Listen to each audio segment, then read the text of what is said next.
On Father's Day morning, my son called at 9:15. I was standing in my kitchen, staring at the empty chair where my wife used to sit, when his name lit up my phone screen. Dad, about today. We're doing something different this year. Jessica's parents are hosting at their place in Carlsbad. It's going to be just immediate family. You understand, right? I stood there, coffee cup halfway to my mouth, processing what he'd just said. Immediate family. As if I wasn't his father. As if the man who raised him, who paid for his college, who held his mother's hand as she died 2 years ago, was somehow outside that circle now. Michael, it's Father's Day. I know, Dad, but Jessica's dad really wants this to be their thing. Small gathering. You get it. I didn't argue. Didn't beg. Didn't remind him that I'd spent the last 2 days preparing his favorite dishes, the same ones his mother used to make. I understand perfectly. After I hung up, I stood in that kitchen for 10 minutes. The pot roast I'd started marinating yesterday sat in the refrigerator, untouched. My phone buzzed again. A text from Richard Hayes, my old college roommate. David, heard through Tom Mitchell, you might be solo today. Come to my place in La Jolla. 15 people, too much food, and I could use someone who remembers when I couldn't balance a checkbook. 2 p.m. No is not an option. Richard Hayes. Last time I'd seen him was at Sarah's funeral. Before that, we'd lost touch for nearly 20 years. I knew he'd done well. Real estate development across Southern California. Tom Mitchell mentioned something about oceanfront properties in Forbes lists, but I'd never paid much attention. I texted back. I wouldn't want to impose. His response came immediately. David, you spent 3 weeks tutoring me through accounting so I wouldn't flunk out. I owe you more than a meal. Get your ass to La Jolla. I went to shower. The bathroom mirror showed a man I barely recognized anymore. 64 years old, grayer than I remembered, shoulders that carried weight I couldn't name. But as I shaved, something shifted. For the first time in 2 years, I wasn't preparing to be around family who saw me as an obligation. I was going somewhere I was actually wanted. Before leaving, I did something I'd been avoiding. I pulled out my laptop, logged into my bank account, and started scrolling through 2.5 years of transactions. I'd been keeping track in my head, but seeing it laid out was different. March 2 years ago, right after Sarah died. $2,500. Michael said they needed help with medical bills from Jessica's surgery. I found out 3 weeks later there was no surgery. Jessica posted photos of their new living room furniture on Facebook. July that same year, $8,000. Emergency transmission repair, he said. The car would die without it. I saw him driving that same car a month later. Transmission ran fine, but they'd taken a trip to Hawaii, posted photos every day. December, $6,000. Christmas money for the grandkids, he said. They needed new winter clothes, school supplies. I drove by their house on Christmas Eve to drop off gifts. Saw the 70-inch television through the window, brand new. On and on. Every 3 or 4 months. Always an emergency. Always urgent. Always necessary. Medical bills, car repairs, roof leak, school tuition. Each time, I believed him. Each time, I transferred the money immediately. Because he was my son. Because after Sarah died, he was all I had left of the family we'd built. I pulled up a spreadsheet, started adding. The total came to $58,460. I sat back, staring at that number. Nearly $60,000 in 30 months. That was $2,000 a month, more than some people's rent. Gone. And in that entire time, Michael had visited me exactly 7 times. Every single visit happened within 2 weeks of a money request. My hands shook as I closed the laptop. Not from anger yet, just realization. Cold, clear realization that I'd been funding their lifestyle while convincing myself I was helping my son. The drive to La Jolla took 40 minutes. I headed north on I-5, past Mission Bay, past Pacific Beach, toward the wealthy enclave where old money and new success built estates on cliffs overlooking the Pacific. My 12-year-old Honda felt out of place as the neighborhoods got progressively nicer. Richard's address led me to gates. actual iron gates with a security camera and call box. I pressed the button, heard a click. "David, finally, come on up." The gates swung open. The driveway curved through landscaped grounds, native California plants mixed with palm trees. The house rose at the end, modern architecture, all glass and clean lines, positioned to capture the ocean view. 3 levels, maybe 5,000 square feet. This wasn't just success. This was empire. I parked between a Tesla and a Mercedes. Richard met me at the door before I'd even turned off the engine. He looked good, trim and fit, wearing casual clothes that probably cost more than my car payment. But his smile was genuine, his handshake firm, and when he pulled me into a hug, I found myself relaxing for the first time all day. "You look exactly the same," he lied cheerfully. "You're still a terrible liar. Come meet everyone. Fair warning, my wife Linda is a hugger, and she's been excited to meet the man who saved my academic career." Inside, the house opened up. Floor-to-ceiling windows framed the Pacific Ocean, endless blue water stretching to the horizon. People filled the space, conversations flowing, wine glasses catching afternoon sun. This wasn't a Father's Day gathering. This was a community. Linda Hayes appeared, elegant in a simple dress. And yes, she hugged me immediately. "David Warner, Richard talks about you constantly. The friend who wouldn't let him quit." I just explained debits and credits. He did the rest. "You taught me that failure wasn't permanent," Richard said quietly. "That's worth more than any accounting lesson." Dinner happened around a table that seated 20. I found myself between a woman who ran a biotech startup and a man who taught architecture at UC San Diego. Real conversations emerged, not small talk, not obligations. When the startup founder asked about my career, I told her about 30 years in corporate accounting, about building financial systems, about the satisfaction of clean books and solved problems. "You must have seen everything," the architect said. 3 decades of economic ups and downs. What kept you going? I paused, considering. The truth in numbers. They don't lie. They don't manipulate. A balanced sheet is honest in a way people sometimes aren't. Richard caught my eye from across the table. Something in his expression suggested he understood what I wasn't saying. After the meal, Richard led me to the terrace. The ocean stretched before us, waves catching golden light as the sun lowered. The sound of them breaking against the cliffs below was hypnotic. "Linda wants pictures," Richard said. "She documents everything. Humor her." Linda appeared with her phone. "The light's perfect. David, stand with Richard. Ocean behind you." "I'm not exactly photogenic these days." "Nonsense. You look distinguished. Get over there." Richard's arm settled around my shoulders.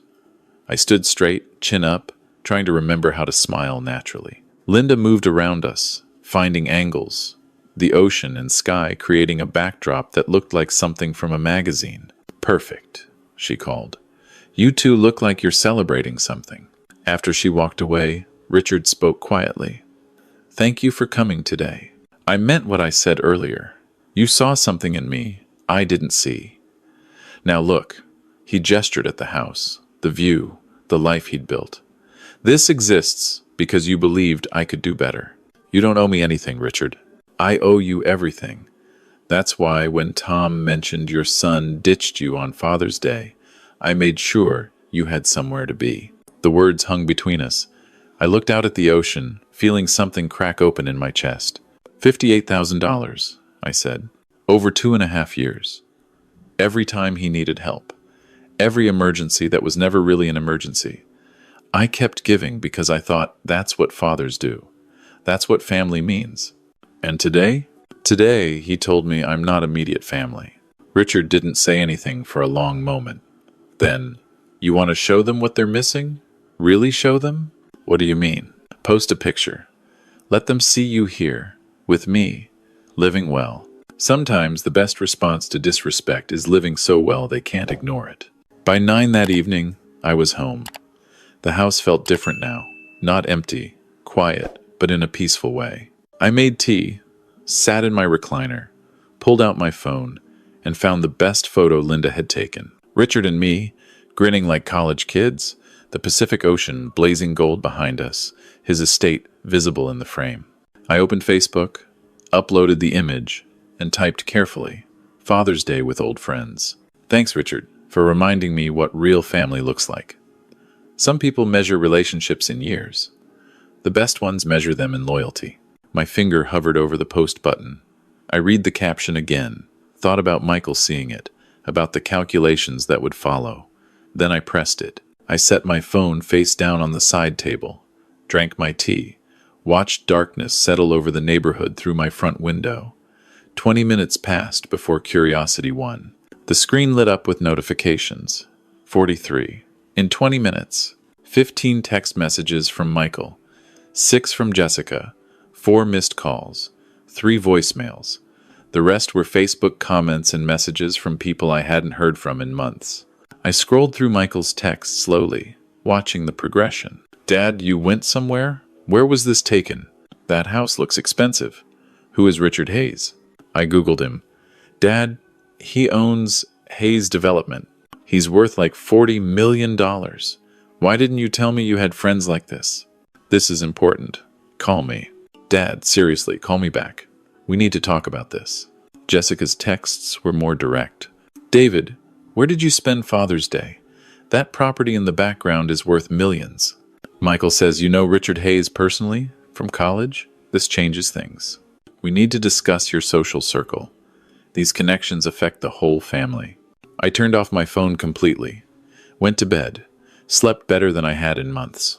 The next morning, I turned my phone back on. 57 new notifications. I made coffee first, ate breakfast slowly, then started reading. Michael had called 9 more times overnight. The voicemails were increasingly anxious. "Dad, it's me. Look, I'm sorry about yesterday. There was a miscommunication with Jessica's parents. We definitely wanted you there. Call me.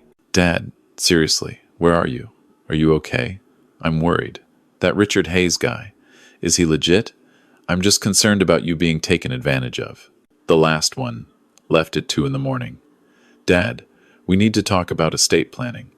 If you have connections like Richard Hayes, there are things we should discuss. As a family." My phone rang. Michael. I let it ring 4 times before answering. Finally. "Dad, where have you been? I've been trying to reach you since yesterday." "I can see that. 57 messages. That place you were at, that's a serious estate. Richard Hayes owns Hayes Development. Do you know how successful he is?" "I do. I was at his house." "Why didn't you ever mention you knew people at that level?" "These are important connections, Dad." "You never asked about my friends, Michael. You only asked about money." Silence. Then, "That's not fair." "Fair? You told me I wasn't immediate family yesterday morning. This morning I'm suddenly important. What changed?" "Dad, come on. Don't be like this." "Like what, honest?" "Jessica and I care about you. We're family. We should know about your social circle, especially when it includes people of significance." Significance? Financial significance. The word hung in the air like smoke. "I need to go, Michael." "Wait. When can we get together? Coffee? Lunch? We should catch up properly. Talk about things." "What things?"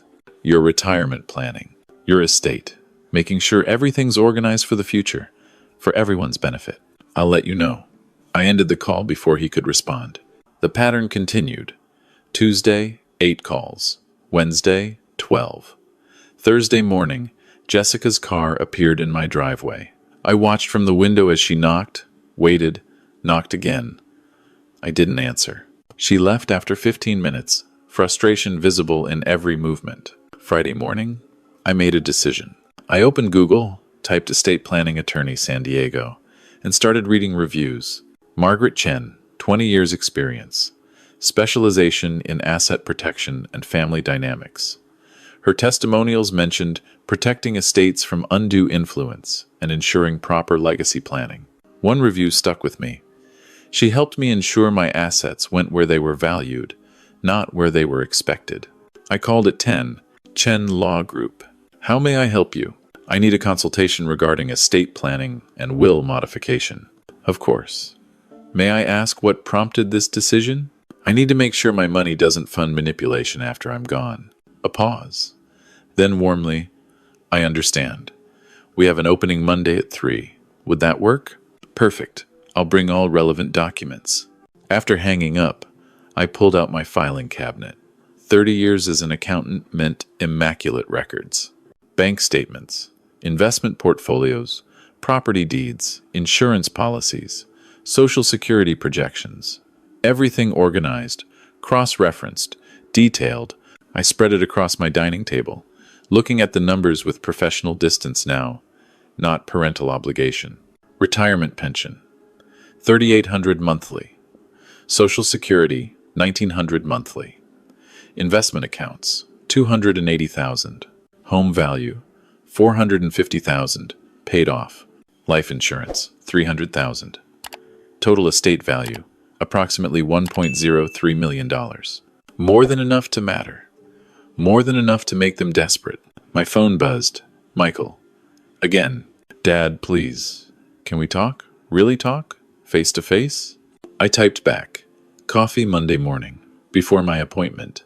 His response came within seconds. Appointment for what? Is everything okay? Are you sick? I smiled, set the phone down, and let him wonder. Monday morning. I arrived at the coffee shop 15 minutes early. Same corner table strategy I'd used in business meetings for decades. Clear sight lines, back to the wall, able to see entrances and exits. Michael and Jessica arrived at 10:07. She checked her makeup in the car mirror. He adjusted his collar, preparing for performance. When they entered, Michael's smile stretched too wide. Jessica's hug lasted a beat too long. Dad, you look good. Are you eating okay? Getting enough sleep? Same as always. They settled across from me. Michael ordered some complicated drink with 4 modifications. Jessica asked for a latte with oat milk and cinnamon. I sipped my black coffee and waited. So, Michael started, too casually. That Father's Day thing, that was quite a place Richard has. It was... We felt terrible about the confusion with our plans. What confusion? You told me not to come. That was pretty clear. Jessica leaned forward, voice dripping concern. If we'd known you had other options, we would have handled things differently. You didn't ask if I had options. You assumed I had nowhere to go. There's a difference.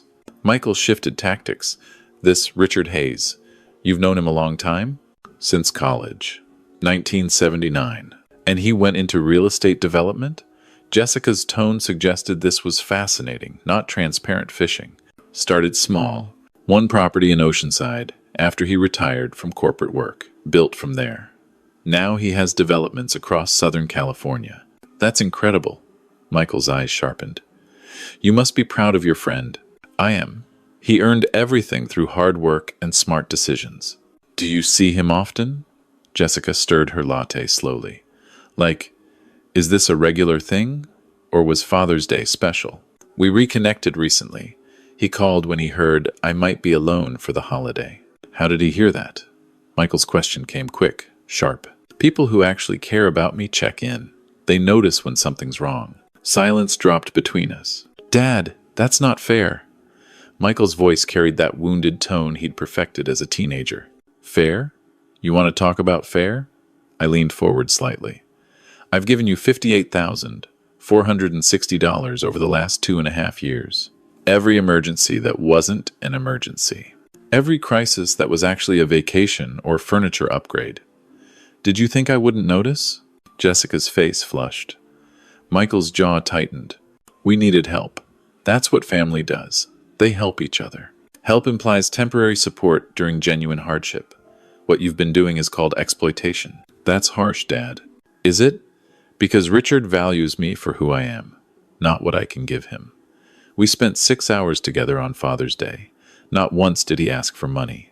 Not once did he calculate my net worth. Can you say the same? Michael stood abruptly. You're being unreasonable. We're your family. Then act like it. I remained seated, voice level. Stop measuring our relationship in dollar signs. Fine. Don't expect us to keep bringing the grandkids around if you're going to be difficult. Something settled in my chest. Final. Clear. I'll see them when they're old enough to understand manipulation and choose for themselves.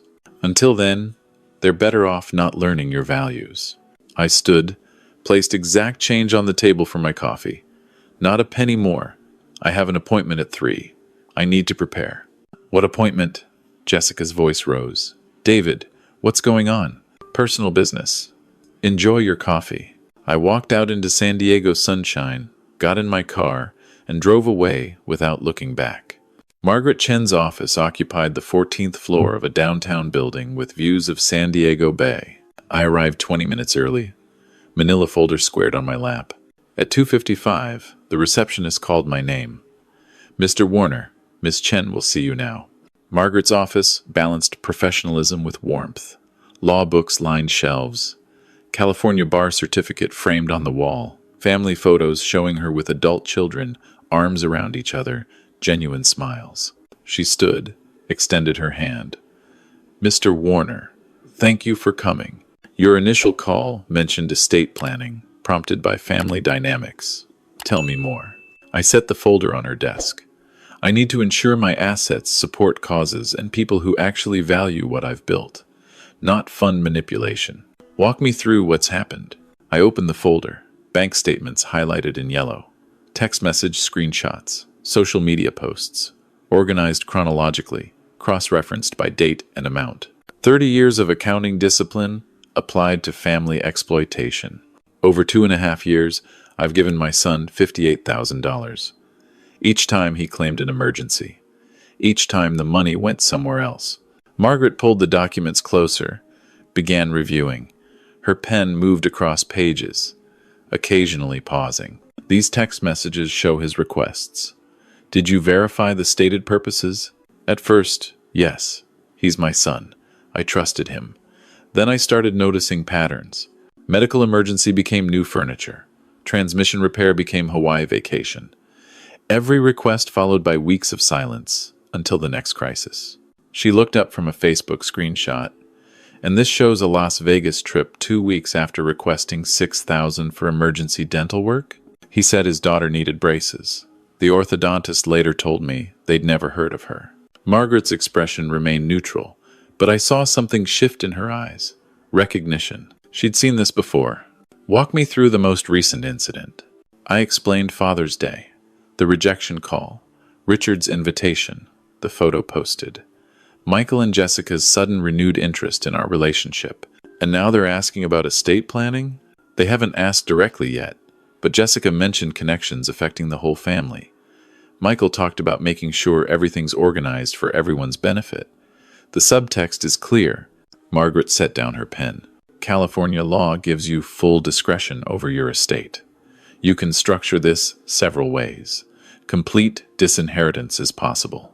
But no, he's still my son. I won't cut him off entirely. Then we limit access. A testamentary trust. He receives benefits only after your death, with controlled distribution. No lump sum that disappears in 6 months. What about the majority of the estate? That's where charitable designations become powerful. You can allocate 70 to 75% to causes that matter to you.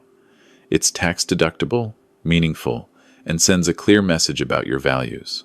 I thought about this. Veterans Foundation. My father served in Korea. And arts education programs. My wife loved art museums.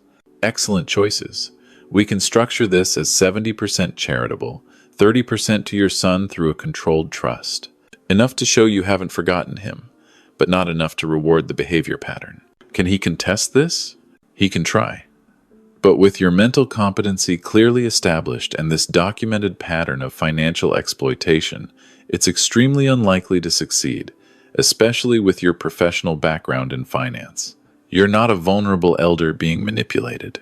You're a competent adult making informed decisions. How long does this take? Full estate plan, including new will, living trust, and power of attorney documents, $3,500. Everything ready for signing in 1 week. I pulled out my checkbook, wrote the amount without hesitation, tore the check along the perforated edge. When can I sign? Next Monday, December 11th. You'll need 2 witnesses who aren't beneficiaries. I'll bring Richard Hayes and his wife Linda. Perfect. She took the check, made a note. Once signed and notarized, this becomes your governing estate document. Your son won't know the details unless you choose to tell him. Oh, I'll tell him, when the time is right. We shook hands. Walking to my car, I felt lighter. Not vindictive, not angry, just clear. For 2 years, I'd operated from fear. Fear of losing my only family. Fear of dying alone. Fear that saying no would push Michael away permanently. But he'd already pushed himself away, made our relationship transactional, reduced me from father to funding source. Now I was taking control back. Not through confrontation, but through legal protection and strategic allocation.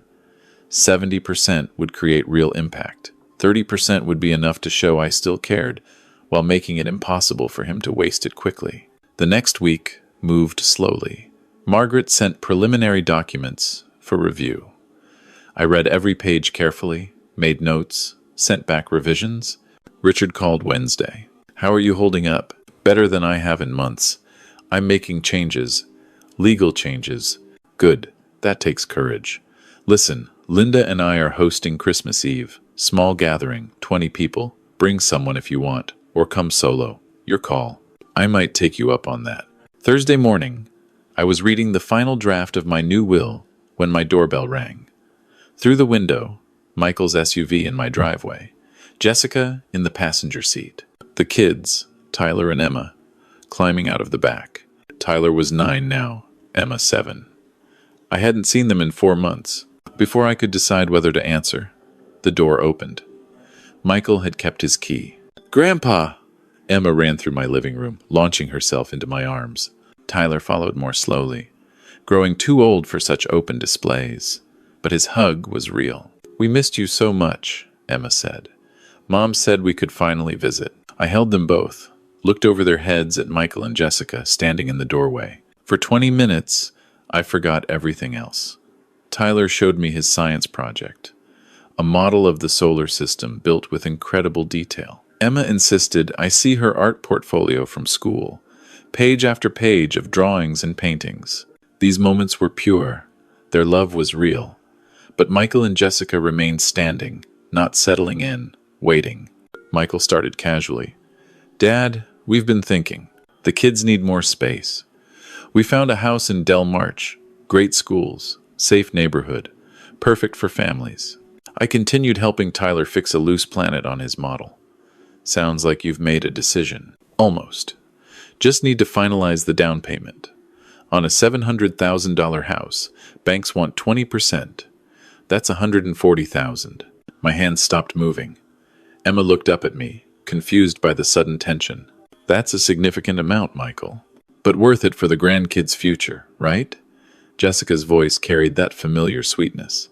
"Del Mar has the top-ranked schools in the county. Tyler would have access to advanced programs. Emma could walk to school. Your current house has 3 bedrooms and a yard. It's adequate." "Adequate isn't good enough for our children, Dad. Don't you want your grandchildren in a good neighborhood with good schools?" Tyler looked between us, his smile fading. Emma clutched her art portfolio protectively. "This isn't an emergency, Michael. This is a lifestyle upgrade. We're family. Families help each other achieve their dreams. No, you're using my grandchildren to manipulate me. There's a difference." Jessica swept both kids toward the door, her face tight with fury. "Come on, kids. Grandpa needs time to think about what's important. I know exactly what's important, and I know what isn't." Michael stepped close, voice dropping to something that felt like a threat. "Don't expect us to keep bringing them around if you're going to reject your own family." "You mean don't expect you to use them as leverage?" "Understood." Emma twisted in Jessica's arms, reaching her. "Grandpa, why are we leaving?" I couldn't answer. Watched them rush to the car. Tyler left his solar system model on my coffee table. Emma dropped her art folder on the walkway. I picked it up, walked to the car before they pulled away, handed it through the window to her. Our eyes met. She didn't understand. How could she? They drove away. I stood in my driveway watching until the SUV disappeared. Inside, Tyler's model sat on my coffee table, one planet still slightly loose. I fixed it carefully, set the whole thing by my door. Maybe I'd find a way to return it. Maybe not. Monday, December 11th, Richard and Linda arrived at Margaret's office at 2:45. the bay. Winter sun slanting through windows. Margaret spread the documents before me. New will, living trust, power of attorney, healthcare directive. Everything organized in neat stacks.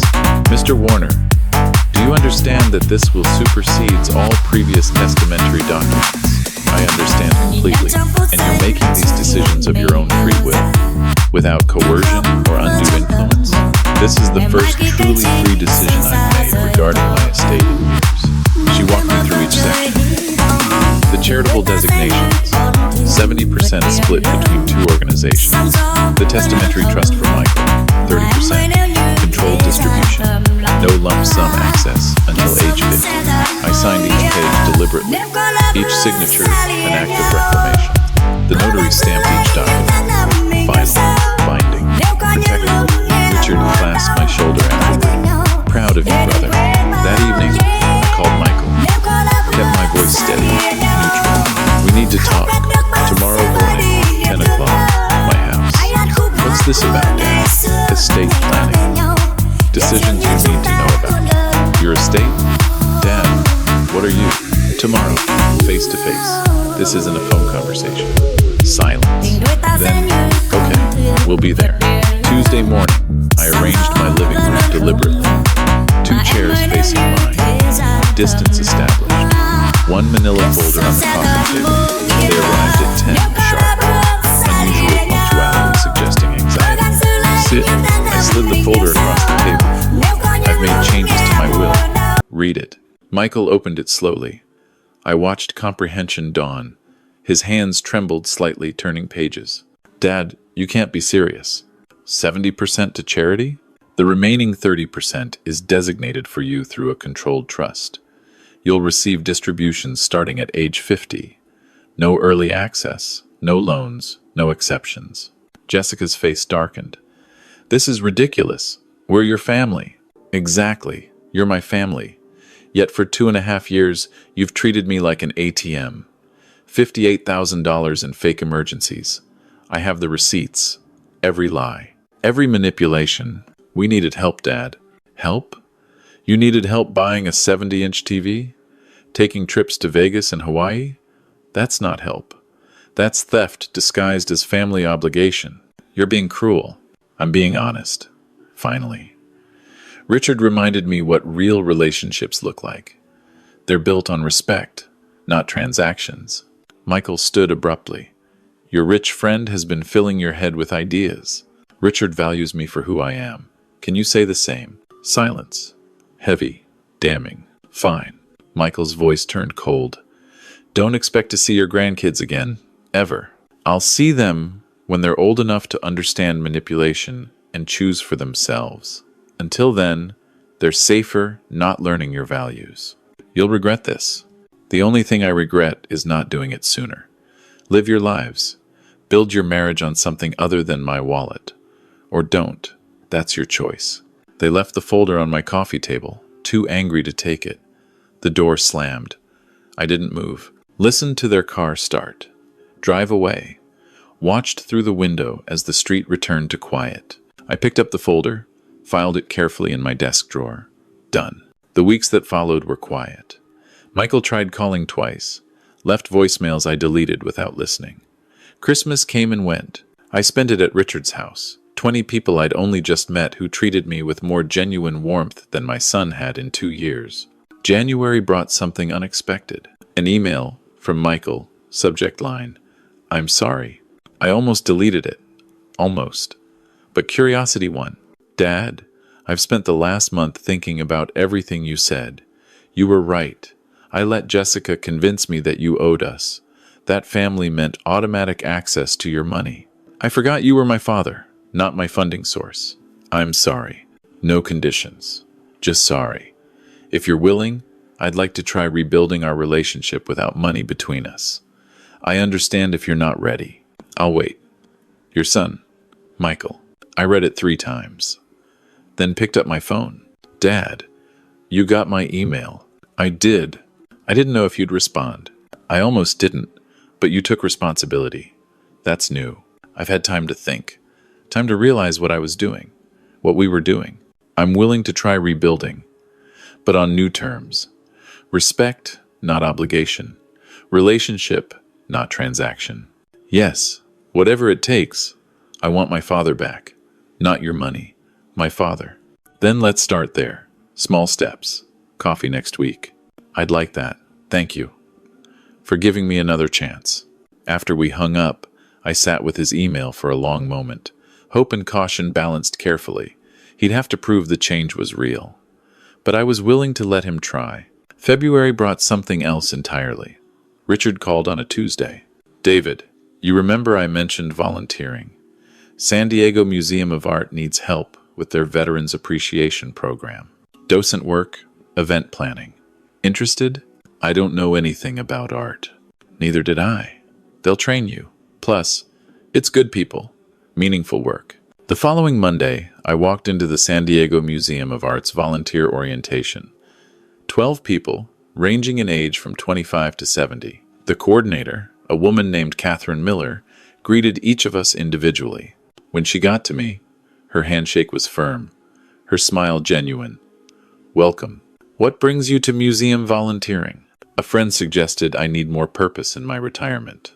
Smart friend. We need people who can connect with veterans, build bridges between art and military experience. Think you can do that? I can try. My father served in Korea. Perfect. Stay after orientation. I'll show you what we're building. Catherine was 61, I learned over the following weeks. Widowed 3 years ago. No children. She'd spent 30 years as a nonprofit director before retiring to focus on volunteer work that mattered to her. We developed an easy rhythm, planning events, greeting visitors, learning about the collection together. She had a way of explaining art that made it accessible. Not pretentious, not academic, just human. After a month, we started having coffee after our volunteer shifts. Not dates, just conversations. About art, about loss. About the strange territory of rebuilding life after 60. One afternoon in March, sitting in the museum cafe, she asked gently, "Your son, the one you mentioned, how's that going?" Slowly, he apologized. "We're trying. It's different now." Different how? Honest. We had coffee last week. He didn't ask for anything. Just wanted to hear about my life. First time that's happened in 3 years. That takes courage. From both of you. I'm learning that protecting yourself doesn't mean you can't forgive. It just means you forgive with boundaries. She smiled. You're learning what took me years to figure out. Not everyone gets there. I had good teachers. Friends who showed me what real relationships look like. Her hand found mine across the table. Brief contact, but it settled something. April brought another change. The San Diego Humane Society was hosting an adoption event at the museum. Catherine convinced me to walk through. That's where I met Max. 10-year-old rescue dog, black lab mix, graying around the muzzle, calm eyes that suggested he'd seen hard times. He's been here 8 months, the adoption counselor said. People want puppies. They don't want old dogs who've been abandoned. I crouched down slowly. Max watched me, uncertain. Hey there, old man. I know how it feels when people give up on you. Catherine's voice came softly behind me. I think you two understand each other. I took Max home that afternoon. He settled into my house like he'd always belonged there. Richard called that evening. Heard you adopted a senior dog. That's exactly the kind of move Sarah would have loved. Yeah, I think she would have. Summer barbecue at my place, July 4th. Big gathering. Bring Catherine. Linda wants to meet her. How did you know about Catherine? David, you've mentioned her 17 times in the last month. I'm observant. July 4th arrived warm and clear. I drove to La Jolla with Catherine beside me, Max in the back seat. She'd been nervous about meeting Richard and Linda, worried about wealthy people judging her nonprofit background. But Linda hugged her immediately. Richard treated her like old friends. By the time dinner ended, Catherine was laughing at Richard's college stories, contributing her own, fitting naturally into the group. Later, standing on the terrace, watching fireworks over the ocean, Catherine's shoulder touched mine. Max lay at our feet, content. I spent 2 years thinking my life was over after John died, she said quietly.